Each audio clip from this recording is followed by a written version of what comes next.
할렐루야, 새로운 시대를 여는 믿음이라는 제목으로 함께 말씀의 은혜를 나누겠습니다. 성경의 역사에는 종종 여성들이 주인공으로 등장합니다. 물론 남성들의 수에 비해서는 비교적 작은 숫자만 나오지만 그 당시 성경이 쓰여졌던 당시는 가부장 사회 또 남성 중심의 사회였어요. 여자, 어린이는 명수에도 들어가지 못할 정도로 남녀의 차별이 있었다는 거예요. 하지만 여성들의 활약상이 나옵니다. 그만큼 시대적 상황으로 볼 때 성경의 여성이 나온다는 건 큰 의미가 있어요. 성경의 역사가 뺄 수 없는 정말 중요한 역할을 했다는 의미이기 때문입니다. 그래서 오늘 라합이 성경에 기록되어 있는 건 굉장히 중요한 의미가 있어요. 라합은 오늘 말씀 여호수아서뿐만 아니라 예수님의 계보에도 등장합니다. 그리고 믿음의 거장들을 열거하는 히브리서에도 나와요. 성경에서 총 이 4권의 책에 라합이란 인물이 나옵니다. 한 인물이 여러 권의 책에서 발견되는 거 쉽지 않아요. 그만큼 성경의 역사가 라합을 주목하고 있다는 것입니다. 오늘 어떻게 라합이 성경이 주목하고 또 3000년이 지난 지금까지도 후대에 알려지게 되었는가 말씀을 통해서 나눌 때 큰 은혜 받는 시간이 되길 원합니다. 모세가 가데스 바네에서 12명의 정탐꾼을 보냅니다. 가나안 땅 살펴보도록요. 그리고 이제 38년 동안 이스라엘 민족들은 가나안 땅 코앞에서 가나안을 들어가지 못하고 광야를 배회하기만 했어요. 하나님께서 주신 약속을 믿지 못했습니다. 우리는 메뚜기 떼입니다. 가나안 정복 못할 겁니다. 그들은 너무 장대합니다. 그리고 이제 38년이 지난 이후 또다시 오늘 말씀, 하나님께서는 이스라엘 백성들에게 기회를 다시 주시는 거예요. 그들에게 약속의 땅, 새로운 시대를 시작할 수 있는 기회를 주셨습니다. 그리고 이 새로운 시대를 누가 여는가? 라합이었어요. 여호수아 2장 1절 말씀을 보면은 눈의 아들 여호수아가 시딤에서 2사람을 정탐꾼으로 보내며 이르되 가서 그 땅과 여리고를 엿보라 하매 그들이 가서 라합이라 하는 기생의 집에 들어가 거기서 유숙하더니 여호수아가 2명의 정탐꾼을 보냅니다. 그리고 이 2명의 정탐꾼은 여리고성에 몰래 잠입해서 라합이라 하는 기생의 집에 들어갔다. 여기서 사용된 기생이라는 단어는 히브리어 조나입니다. 거리에서 몸을 파는 여인을 뜻하는 거예요. 라합을 등장시키면서 가장 먼저 밝히고 있는 게 라합의 신분입니다. 라합이 어떤 사람인지 보라는 거예요. 멸시받고 천대받는. 이런 사람을 하나님께서 어떻게 쓰셨는지를 보라는 겁니다. 여러분 혹시 남들이 보기에 내가 연약하고 부족하고 할 줄 아는 것도 많이 없고 스펙 또는 학력 좋지 않다고 생각하십니까? 하나님의 역사, 하나님께 쓰임받는 사람은 세상의 기준이 아니에요. 그런 기준이 아닙니다. 어떤 기준인가? 라합을 보기를 원합니다. 정탐꾼이 들어왔던 소식을 이제 전해들은 여리고왕 사람들을 보내서 잡으려고 했어요. 이때 라합은 지붕에 버려놓은 3대 정탐꾼들을 숨깁니다. 그리고 거짓말을 해서 찾으러 온 사람들을 돌려보냈어요. 그리고 라합, 이 정탐꾼이 떠나기 전에 그들에게 다가갑니다. 그리고 자신과 자신의 가족을 구원해달라고 요청을 해요. 구원의 기회를 놓치지 않고 붙들었던 라합으로 인해서 라합은 이제 여리고성이 이스라엘 백성들에게 점령당했을 때 라합뿐만 아니라 그에게 속한 모든 자들이 구원을 받게 됩니다. 구원의 기회를 라합이 놓치지 않는 것처럼 오늘 우리가 은혜 받는 기회를 놓치지 않길 원합니다. 은혜 받는 것도 다 때가 있어요. 어떤 때인가? 바로 지금입니다. 지금. 고린도후서 6장 2절은 말합니다. 보라! 지금은 은혜 받을 만한 때요. 보라! 지금은 구원의 날이로다. 간구하는 심령 가운데 폭포수와 같은 은혜를 부어주실 주님을 지금 기대하십시오. 고침받고 회복되고 위로받고 문제 해결받고 기도 응답받는 것 여러분 지금 이 시간이 되어야 합니다. 오늘 지금 이 시간이 은혜 받을 만한 때라고 믿고 간절히 구할 때 주님께서는 여러분의 간구하던 모든 기도 제목들 가운데 합력하여 선한 결과로 인도하실 거예요. 아버지가 자녀에게 좋은 것으로 채워지길 원하는 것처럼 그 마음처럼 오늘 우리가 주님께 두 팔 벌려 간절히 구할 때 우리가 구하는 건 물론 그 이상으로 풍성하게 채워줄 줄 믿습니다. 두 정탐꾼에게 라합이 이렇게 고백해요. 이 9절입니다. 말하되 여호와께서 이 땅을 너에게 주신 줄을 내가 아노라. 우리가 너희를 심히 두려워하고 이 땅 주민들이 다 너희 앞에서 간담이 농나니 이 가장 먼저 한 말이 여호와께서 이 땅을 너희에게 주신 것을 내가 안다라는 거였어요. 하나님께서 반드시 이스라엘 민족에게 이 여리고성을 주신다는 그 확신을 라합을 하고 있습니다.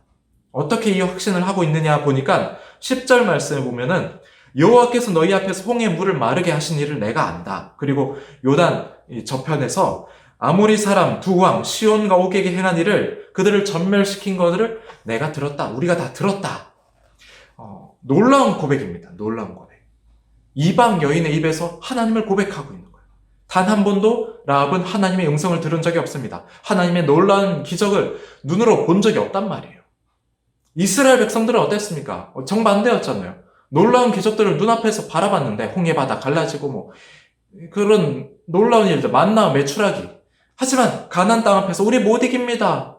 차라리 이집트에 있을 걸 그랬어. 그렇게 불평불만을 했어요. 하지만 이 라합은 보지도 않고 하나님을 고백하고 있어요. 라합이 어떻게 하나님을 믿음으로 고백하고 있는가? 여호와 하나님을 알았기 때문에. 너희 앞에서 행한 일을 내가 들었다. 내가 믿는다. 내가 알고 있다. 호세아 선지자는 이렇게 말합니다. 이스라엘에 이 하나님을 아는 지식이 없어서 하나님께서 한탄하신다. 이 백성이 하나님을 알지 못해서 망한다라고 하세요.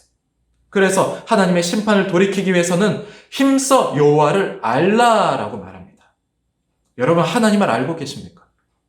신앙생활 오래 하신 분들 보면은 굳어진 하나님에 대한 이미지를 가지고 있는 분들이 굉장히 많아요. 과거에 매여 있는 분들. 과거에 이런 하나님. 과거에 내가 어떤 은혜를 경험했어. 현재를 살아가는데 나는 그 과거만 붙들고 있는 거예요. 과거의 내 경험, 나의 과거에 갇혀있는 하나님을 바라보고 있는 겁니다. 현재 역사하실 하나님을 기대하지 못하고 그냥 과거의 하나님이 나에게 이랬다니까. 과거에 이렇게 했는데 그것만 바라보는 거예요. 우리 하나님은 시공간을 초월하신 분입니다. 처음과 끝, 우리가 생각하는 그 이상의 것을 보시는 분이에요. 그래서 우리가 우리의 시야로 포착할 수 있는 분이 아니라는 겁니다. 히브리어를 안다는 건 야단데 경험적인 알을 뜻합니다. 절대 지식적으로 알 수 없다는 거예요. 과거의 어떤 사건에 대한 지식들, 성경 공부만 해서는 하나님 모릅니다. 우리가 잡을 수 없는, 포착할 수 없는 존재이기 때문에 매 순간 나에게 찾아와 주시고 나를 만나 주시는 그런 경험을 통해서 하나님을 알게 된다는 거예요. 그래서 우리가 매 순간 고백해야 됩니다. 하나님, 오늘 저를 만나 주십시오.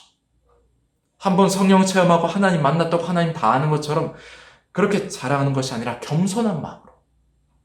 지난날 내가 큰 역사를 경험했더라도 하나님, 전 연약합니다.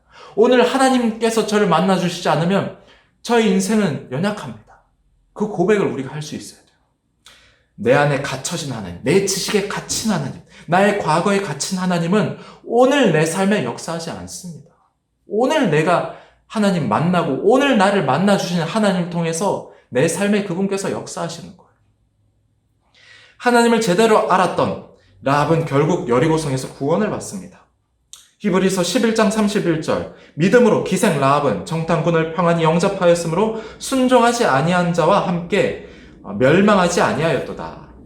라합은 이스라엘이 가나안 시대를 여는 이 관문을 여는 주인공이 되었어요. 그리고 그 자신도 구원을 받을 뿐만 아니라 그리스도의 계보에까지도 올라갔습니다. 믿음의 위인들의 반열에 올라갔던 거예요. 그런데 이 다른 여리고성 사람들은 왜 라합처럼 하지 못했는가? 라합이 정탐꾼에게 하는 말을 보면 여리고성 사람들도 라합과 똑같이 알았어요. 홍해바다 물을 가르시고 이스라엘에 대한 소식을 굉장히 잘 알고 있었단 말이에요. 하나님께서 어떤 일을 하셨는가? 그 소식을 듣고 간담이 녹고 정신을 잃을 정도로 충격을 받았다고 합니다. 하지만 하나님의 역사를 들은 소식이 지식으로 그쳤던 거예요. 지식으로. 아, 그랬구나. 놀라운 일을 했구나. 그냥 끝. 라합처럼 하나님께 다가가는 그 한 걸음을 내딛질 못했습니다. 주님 만나는 건 여러분 한 걸음 차이입니다. 한 걸음 차이. 똑같이 하나님께서는 우리에게 은혜를 주십니다. 기회를 주십니다. 그 기회에 어떻게 반응하느냐? 이 한 걸음의 차이가 주님 만나고 못 만나고를 결정하는 거예요, 여러분. 인생에서 만나는 사람들, 그리고 우리의 하루의 사건들 속에서 무엇을 보고 있습니까? 내가 예상치 못한 놀라운 일들 또는 우연히 도움을 받았던 일들 속에서 여러분, 주님의 일하심을 바라보고 계십니까? 하나님의 역사를 보는 눈이 열려져야 돼요. 하나님의 일하심을 보는 눈이 열려져야 된단 말이에요. 그냥 우연으로 치보거나 운이 좋아서 하거나 내가 가진 능력으로 되었거나 아니에요. 실상은 하나님의 도우심이 없으면 되지 않았던 일들입니다. 여러분 오늘 하루 눈 뜨면서 주님의 일하심을 경험하셨던 적이 있습니까? 눈을 뜨면서 주님께서 일하고 계시구나. 내가 눈을 다시 뜰 수 있다는 이 사실 여러분 이게 그냥 자연적인 거라고 생각하십니까? 어젯밤 잠을 자면서 내일 내가 눈을 뜰 수 있다는 거 어떻게 확신하시냐고요. 못하는 거거든요. 근데 눈 떴잖아요. 내가 밤에 잠을 자고 아침에 눈을 뜨는 것조차도 여러분 하나님의 일하심인 거예요. 하나님의 역사하심. 우리 삶에서 하나님의 일하심이 없는 순간은 그래서 단 한순간도 없다는 겁니다. 세상을 보는 눈이 띄면 하나님의 일하심이 여러분 우리 삶의 모든 곳에 충만함을 바라보게 돼요. 하나님의 역사를 바라볼 줄 알면 라합처럼 겸손할 수밖에 없습니다. 하나님께서 행하신 일이라고, 하나님께서 살아계시다고 그렇게 고백하게 됩니다. 내가 한 일이 없다고, 난 연약하지만 그래서 내가 하나님의 도우심만 구한다고 말하게 돼요. 믿음의 눈으로 하나님의 역사를 바라본 라합, 이스라엘 민족이 새로운 시대로 나간 그 길목에서 중요한 쓰임을 받았습니다. 예수님의 계보에 등장하는 이 4명의 여인 가운데 한 인물이 되었어요.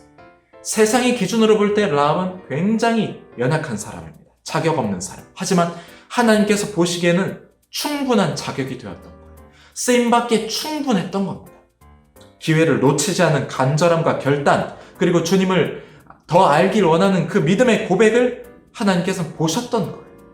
오늘 우리가 라합처럼 우리 가정의 새로운 도약을 시작하는 여러분 되길 원합니다. 새로운 은혜의 시작이 되며 지금 이 시기 어렵잖아요. 하지만 이 어려운 시기에 주님께 필요한 쓰임받는 여러분이 되고 쓰임받는 자녀들이 되고 쓰임받는 가정, 쓰임받는 직장과 사업장이 되기를 주님의 이름으로 축복합니다.